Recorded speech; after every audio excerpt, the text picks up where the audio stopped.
Ontario, Canada, and welcome to another live stream of Don't Talk TV. Looks like we've only got one viewer with us right now, and I think that might be my volunteer PR guy, Richard, so maybe I won't get into anything too substantive. Although I can talk, I guess, for the benefit of people who will hopefully tune in to the rebroadcast of the live stream. Pardon me, it's been a long day, long week, long month. I guess it feels like I'm always complaining about being too busy. Well, not too busy. There's no such thing as too busy when you're self-employed.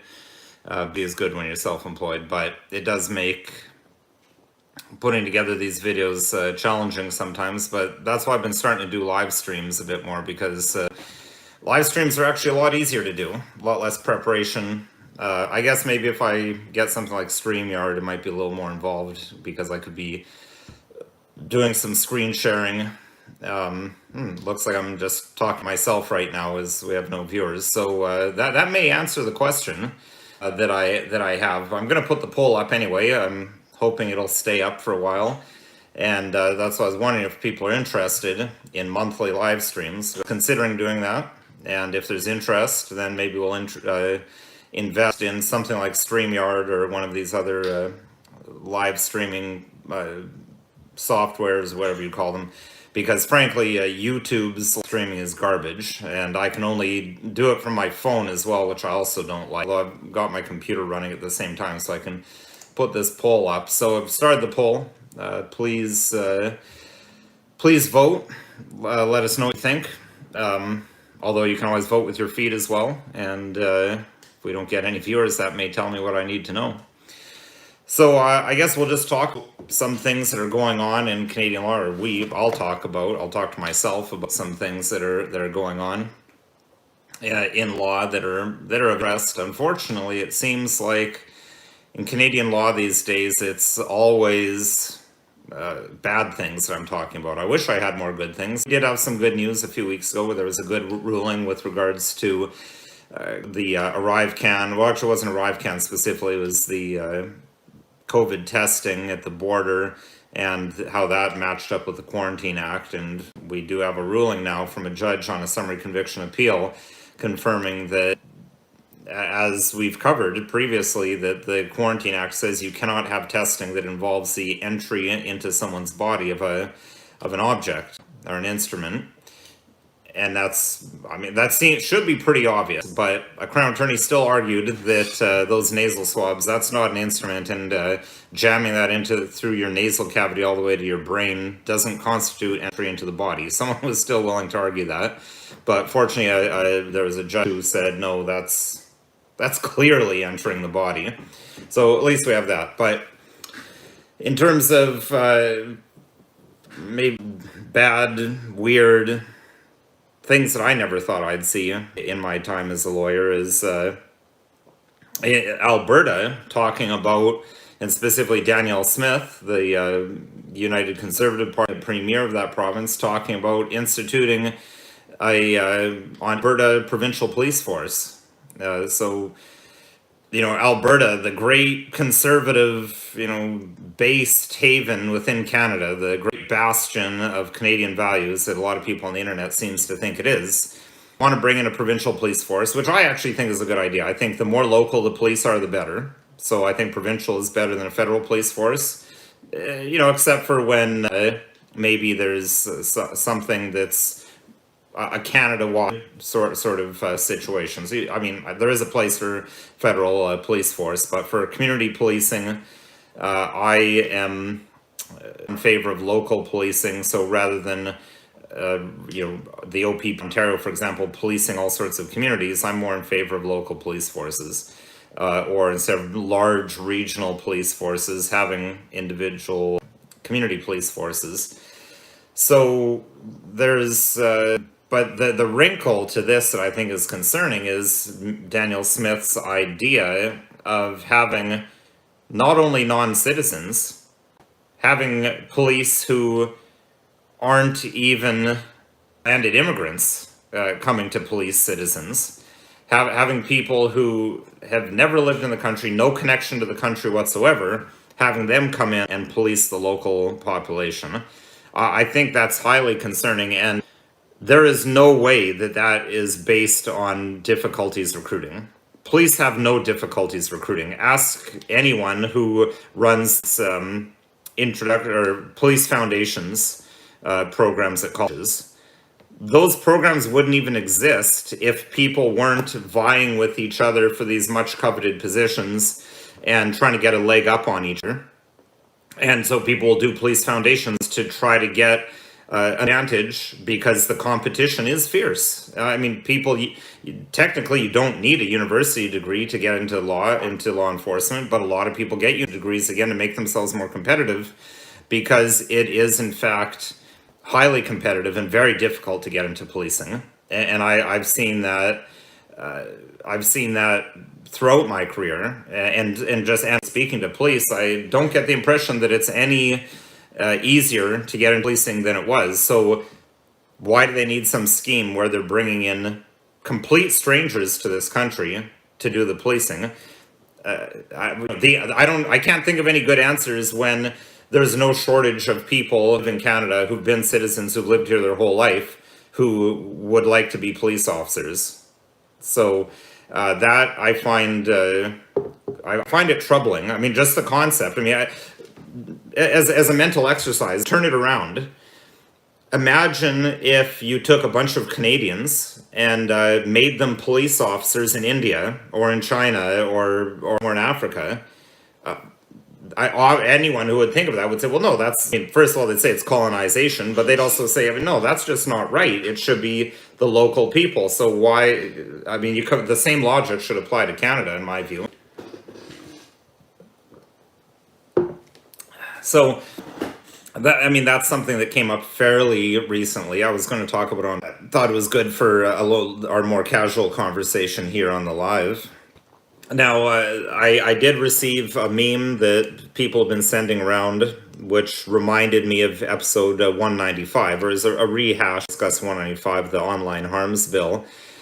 People were sharing a quote from Justin Trudeau's Minister of Justice, Arif Virani, and specifically his quote saying that he thinks that putting people on house arrest for pre-crime, people who haven't committed crime, but who might engage in hateful, quote unquote, hateful behavior, which I've called wrongthink on other episodes, that putting someone on house arrest who hasn't actually done anything yet would help de-radicalize people who are learning things online.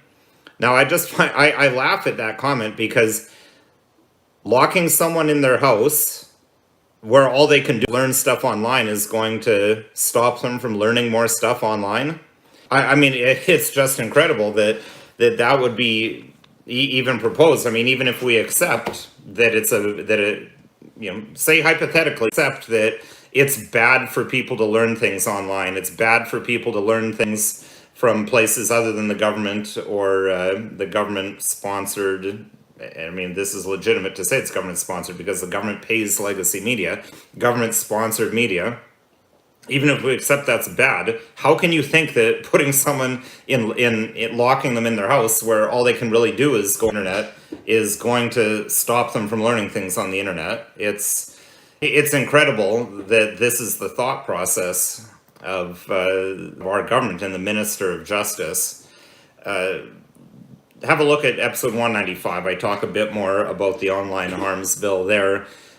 Obviously, I think it's extremely concerning charging people for anything before they've actually done it, regardless of what the offense is. I mean, we're talking about pre-crime here. If anyone's read the book or seen the movie Minority Report, that's exactly what Philip K. Dick was talking about. And it's fascinating and scary how accurate Philip K. Dick seems to have been with a lot of his works. And I'm going to have to review some more of them. I've owned Blade Runner so far, which is based on his novel Do Androids Dream of Electronic Sheep. It's fairly loosely based on it. I mean, the main concept is there, but there's a lot of differences between them. But Philip K. Dick did a lot of really interesting work, especially from a lawyer perspective. With different legal things that he thought of. And as Joe R. says, he thought actus reus was an element of a crime. It is. I mean, that's clear in the law that you have to have mens rea, which is the guilty intention, and the actus reus, which is the guilty act.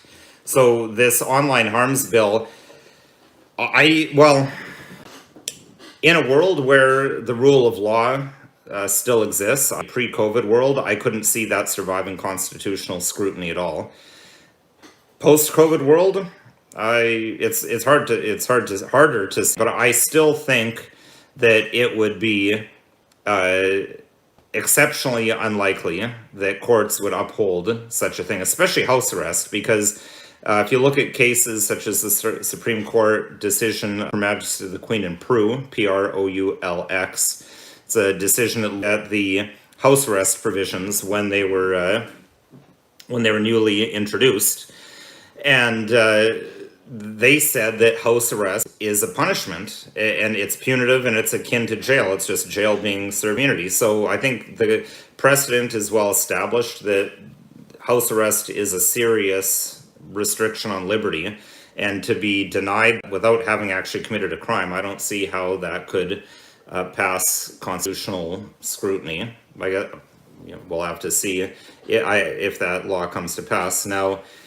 I have another commentator here, and this is an interesting thing. I see this accusation leveled all the time, that any work of fiction that's trying to warn us about what's coming is predictive programming. Philippians 1:6 woman is suggesting in the comments that Philip K. Dick's works are predictive programming. Personally, I think that a lot of these works are actually authors trying to warn us. And if people would actually read these things and take it seriously, maybe they would be more wary, and they wouldn't just be totally asleep at the switch and sleepwalking into these sorts of things. I don't think it's programming, in my view. I don't know much about the personal life circumstances of Philip K. Dick. I know George Orwell. I don't think he was doing predictive programming. He certainly didn't say he was. He was basically a voice crying in the wilderness, trying to warn people, look, this is what's going on, and we need to wake up and start doing something. I mean, he wrote 1984 and 1948, so I mean, he could see this was going on back then, and people didn't listen to him, and that's how it becomes predictive programming, is when people don't listen to warnings. And I mean, I think if people don't talk about these things, I mean, you could argue that all the truth movement stuff, that's all programming, because people are talking about what's going on, so they're getting people used to it. Well, and you're in a catch-22. There's no win. You don't talk about it, people are going to follow everything if you're not allowed to warn them, because that's predictive programming. So I respectfully disagree with that position. Now, here, closer to Stratford, where I am, we talked in episode 200 about the proposed appropriation or expropriation of farmlands around here. So at the time, the government was keeping very quiet. In fact, they weren't saying what they were going to expropriate this land for. So just as an update on that, we do know what it's for. I figured it was either going to be a battery plant or a cricket plant. Well, it looks like with the battery plant. And there was a bit of an uproar in the media about the fact that they plowed under hundreds of acres, thousands of acres maybe. I think I read the figure is almost $200,000 worth of crops that were plowed under as part of this expropriation process. So, and the troubling thing is there's really no recourse to this. I mean, the only recourse is the ballot box. And that goes back to what I was saying about the importance of municipal politics. It's something that's overlooked. And the fact that it is overlooked by the vast majority of people also makes it an area where if people really get involved and they have people that they know, they network, people can make real change, and they can affect change that will have more impact on their day-to-day life. So, but I mean, expropriation in and of itself isn't necessarily. I mean, I think there could be some circumstances where expropriation might be necessary if there's something really necessary to help the people. Like, say, maybe if there was a river that was flood time, you had to expropriate some land in order to dam it so that to prevent a lot of other damage to other people, something like that. I'm not saying that that particular circumstance even would be what would be a good use of expropriation law, but I think there needs to be some public good and something that really involves the safety of people. Now, I know safety is a dangerous word because a lot of evils are justified on the basis of health and safety, as we've seen.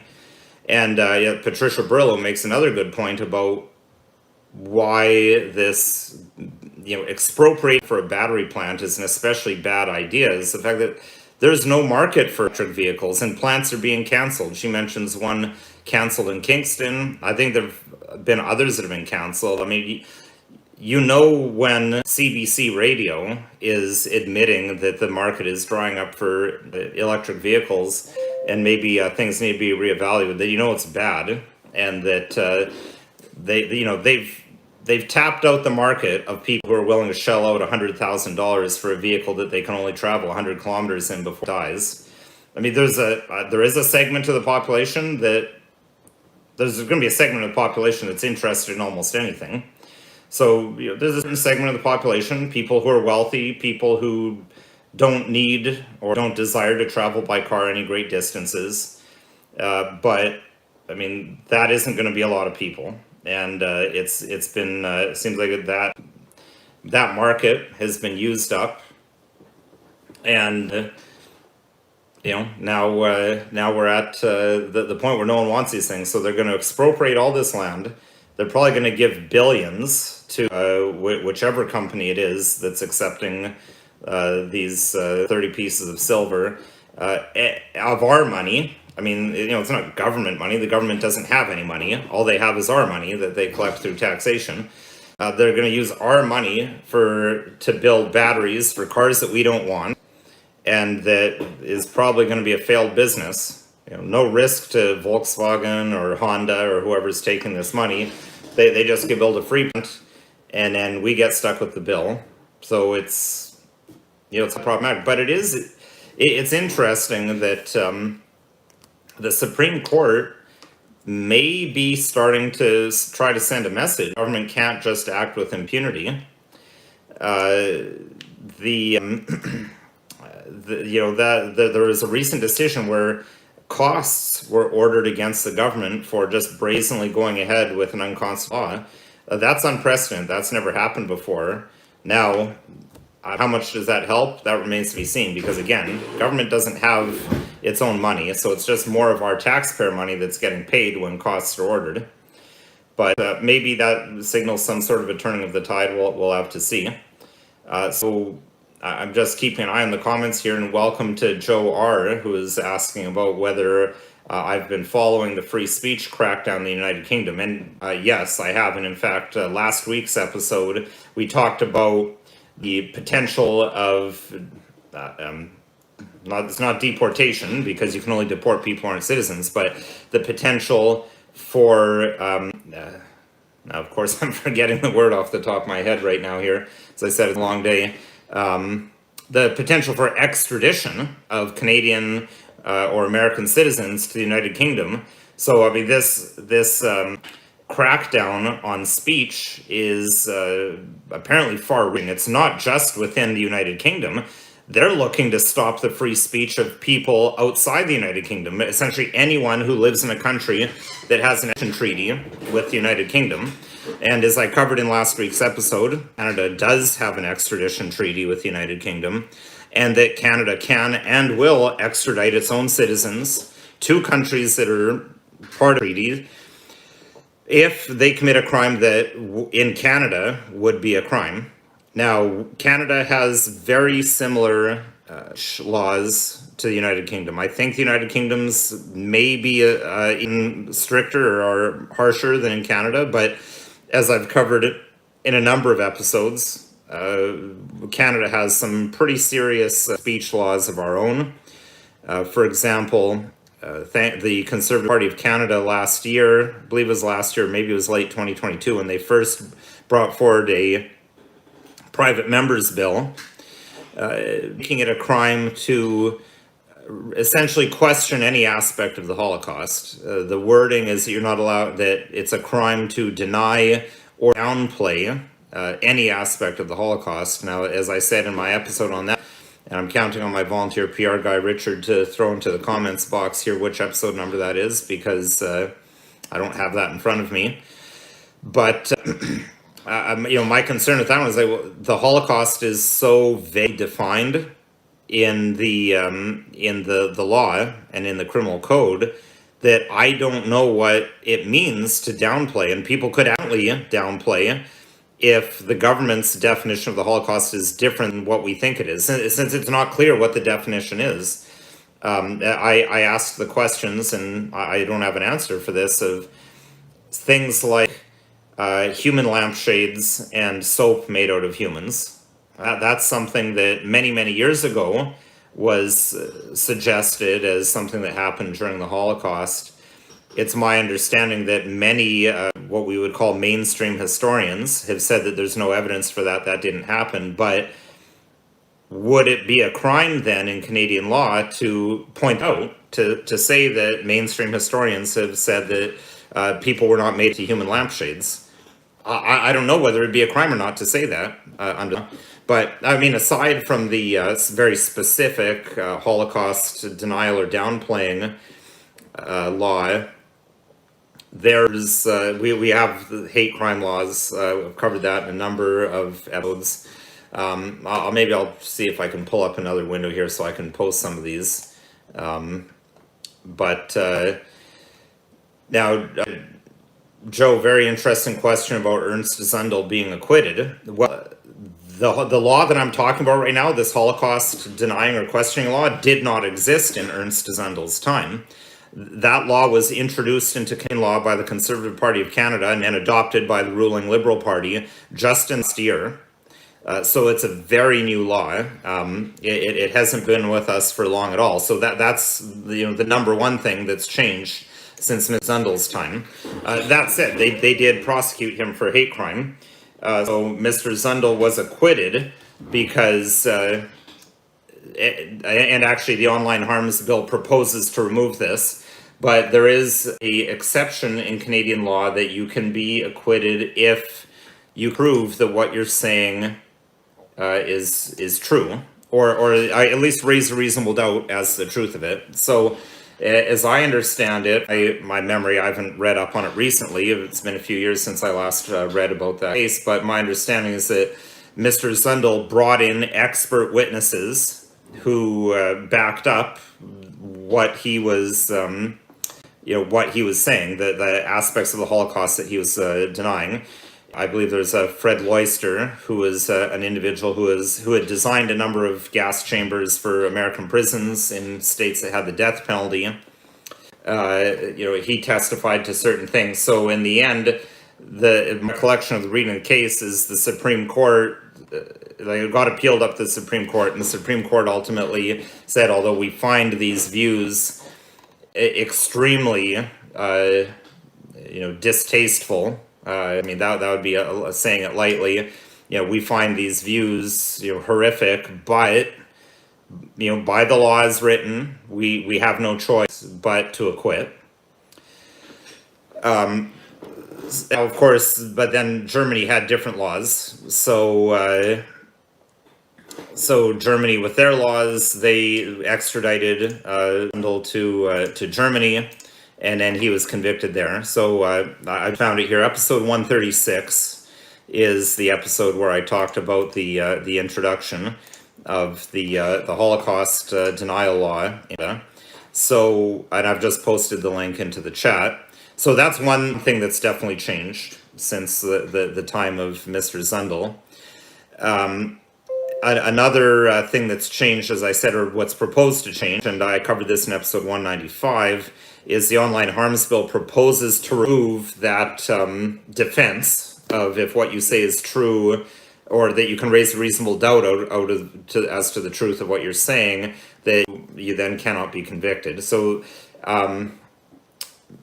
check out episode 135. I can't recall. I don't think that defense is available under the Holocaust denial law. I think so they're trying to do that with the online harms bill as well. So those are things that are changing now. I think on the extradition thing, where they'd get is they'd say, well, just because you have a defense available doesn't mean that the crime charged with isn't a crime. So we're going to extradite you, and we'll let the United Kingdom courts sort it out.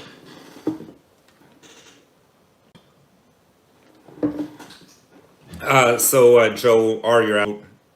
Whether it has to start at the beginning, well, it started during the current parliament. I'd have to look up to see what the current status of it is, because episode 195, of course, that was about 20 weeks ago.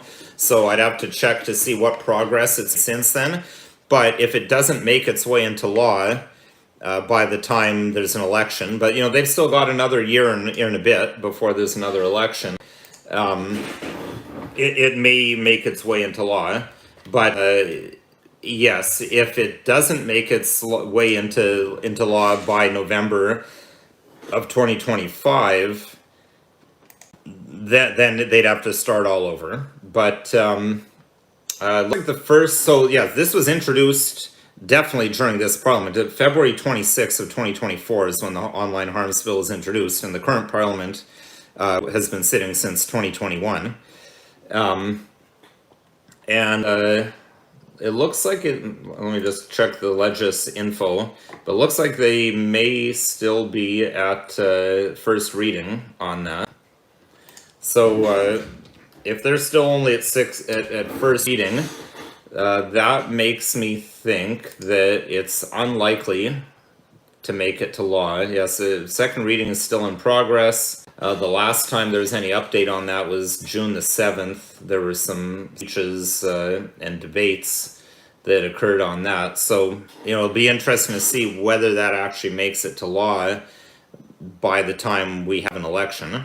But, it looks extremely likely that the Conservative Party of Canada is going to win the election. Does that mean the online harms bill won't become law, or that they won't introduce something similar?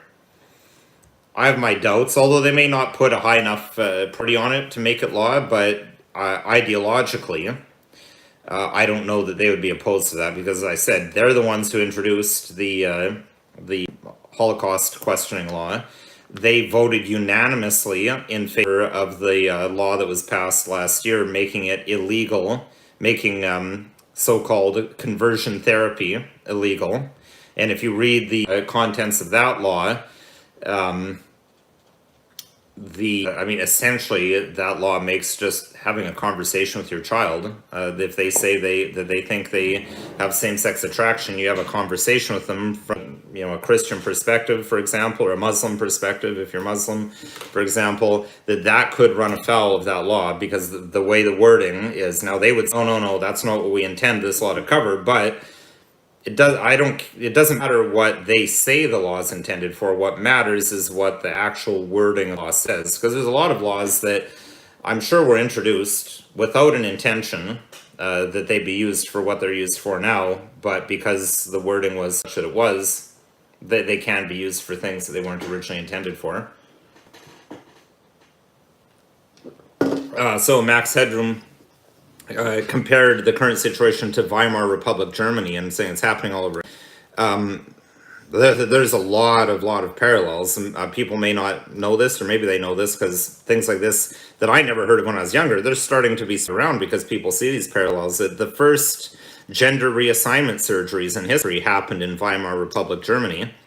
And a lot of the so we saw in Weimar Republic Germany are happening now, although I tend to agree with Tucker Carlson when he said we're living through a rerun of Weimar Republic Germany, but more pathetic and incompetent.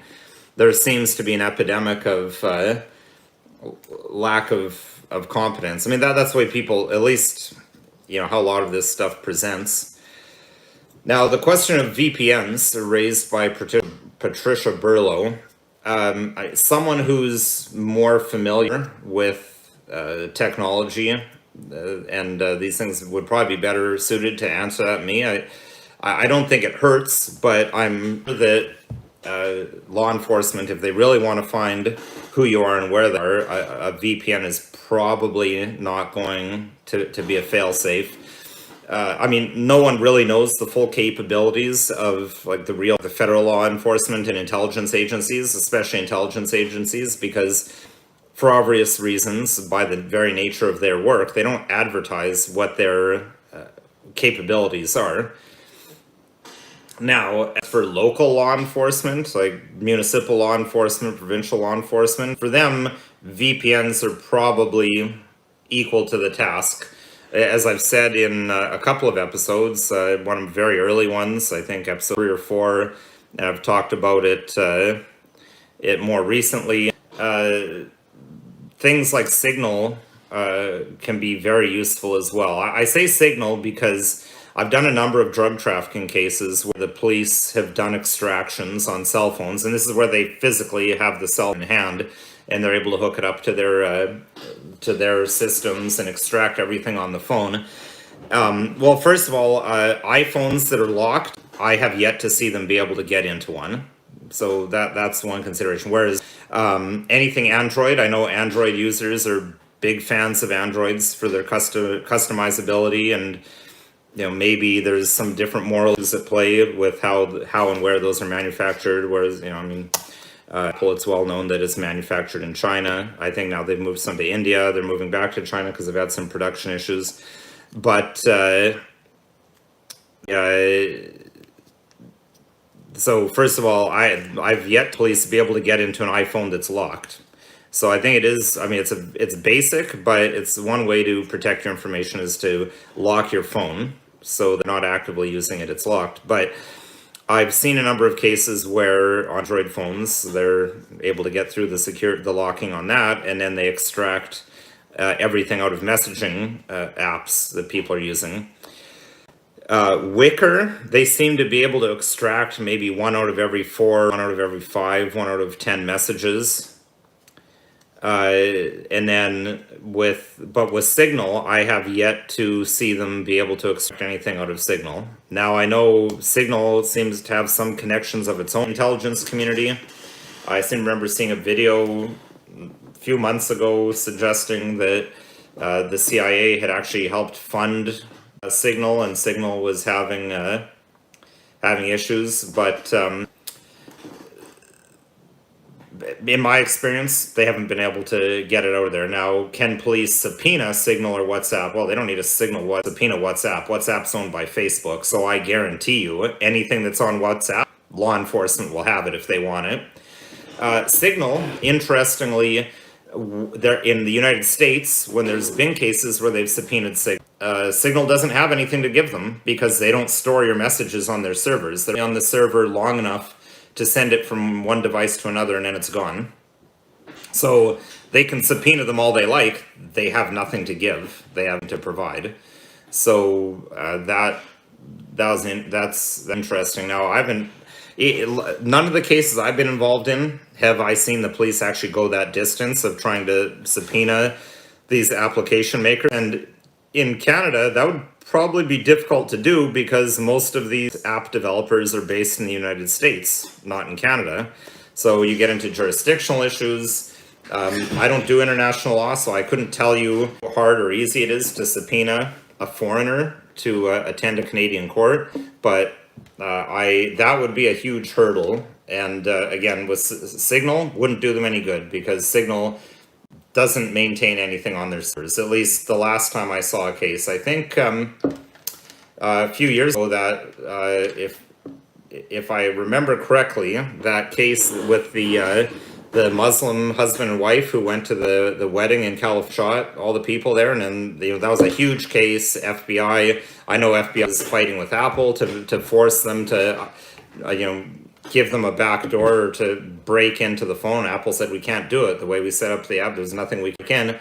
I believe on that same case, they also went after Signal, and Signal appeared as well and said, we'd be happy to comply with your court order, but we have nothing to give you. So I think those apps, they can be useful. I don't think anything is completely fail-safe, but taking at least some steps is still going to be better than taking no steps. So let's see here. I think I'm going to end the poll. I know some people said in the chat that they weren't able to see it, but I'm going to end the poll asking about interest that people have in doing live streams. So we took 28 votes, 25% in favor, 25% not interested. So that seems a fairly strong approval of live streams. So we'll think about it, but maybe I will end up doing that because I think it's, it's something a little bit of a change of pace from what we normally do at Don't Talk TV. Gives viewers the opportunity to ask questions and get answers right away, and more organic fashion than in the comments section. And again, it can be a nice for me because it's actually a lot less work. Which brings me to another question, though, of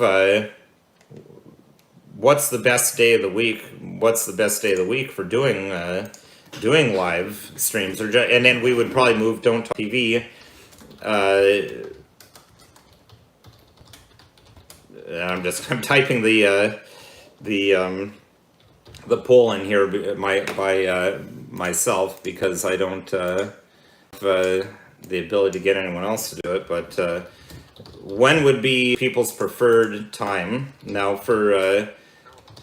Because Wednesday evenings are not a time that I could do lives, so that's why I declined to just change it entirely. Plus, my impression has been that Wednesday evening is not the optimal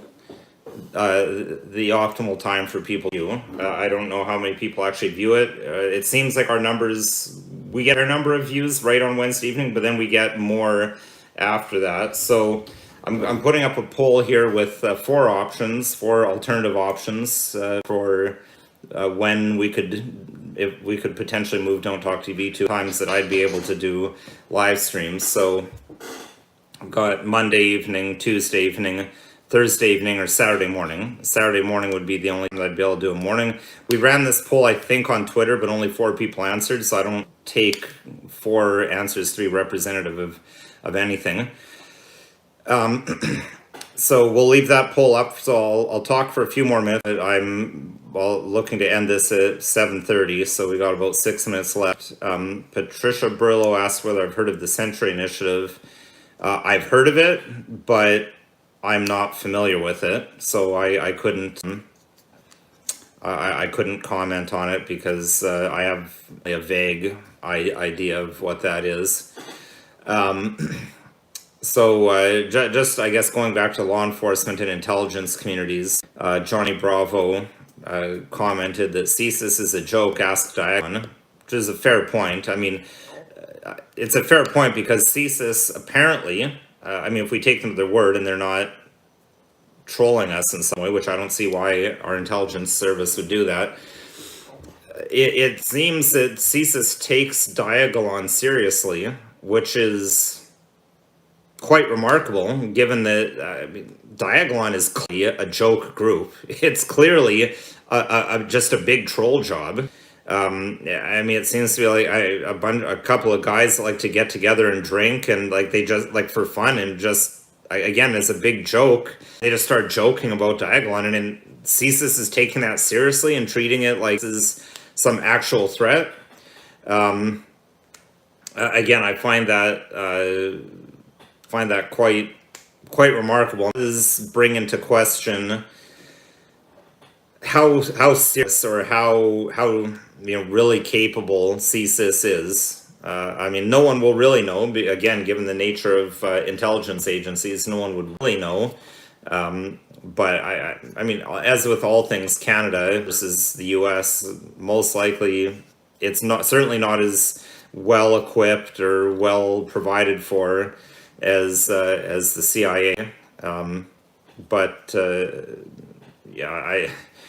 it does kind of beg the question of how much how much do you need to be concerned? But I mean, I guess the flip side is maybe you do need to be concerned about coming onto the radar of our agencies, because if they think that Diagolon is a legitimate threat to Canadian sovereignty, maybe they'll think you posting some joke meme online might be some existential threat. I don't know. It is interesting how we can observe in recent years how our government and law enforcement do seem to be very concerned about people posting memes and things like that on the internet. And I covered that about the great lengths that the RCMP went to cover the identity of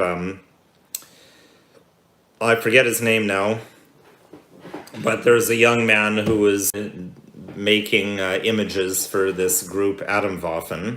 Atomwaffen, I just went off Wikipedia because I have no personal knowledge of these people, appear to be some sort of neo-Nazi wannabe group. Apparently some of their members in Europe, maybe in the United States, did commit some crimes.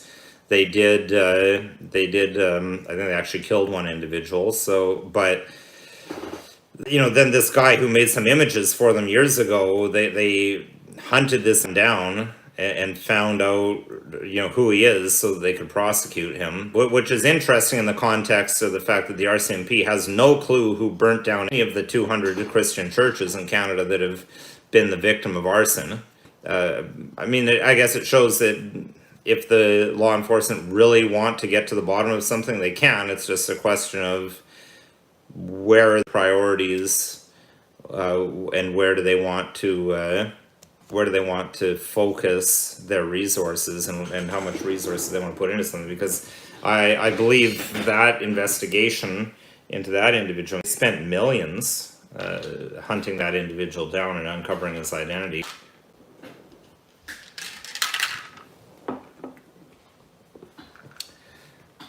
So we're just reaching the 45-minute mark here. As I said, I intend to end at 7:30 so I can get to my family. But I just wanted to thank everyone for joining us tonight. Please do vote on that vote. I see we've 28 votes so far, so that's good. That should give us some good, certainly data than the 4 votes that we got. When we did the poll on Twitter. So it looks like Thursday evening is in the lead.